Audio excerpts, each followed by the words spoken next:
بستغرب قوي لما بلاقي واحدة بتغير من التانية تقولك أصلها حلوة قوي. كل واحدة فينا فيها نقطة جمال بتختلف عن التانية. في اللي جميلة بملامحها، ملامحها كيوت وبريئة، وفي اللي جميلة بذكائها تشدك أول ما تقعد معاها وتحس البنت دي قد إيه لماحة، فهمتها وهي طايرة زي ما بيقولوا. وفي اللي جميلة بثقافتها، البنت دي قارية كتير، متطلعة، عندها معلومات عامة كتير. في الجميلة بجدعنتها، ان هي بتساعد الكبير والصغير واي حد محتاج اي حاجة بتقدم له المساعدة والمعونة من غير ممكن ما يطلب.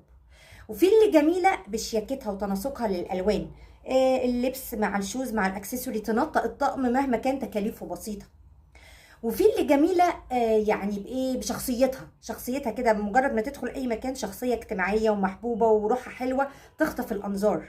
فالجمال مش جمال الملامح بس يا جماعة، لا، كلنا حلوين بلا استثناء، بس نقط الجمال بتختلف من واحدة للتانية.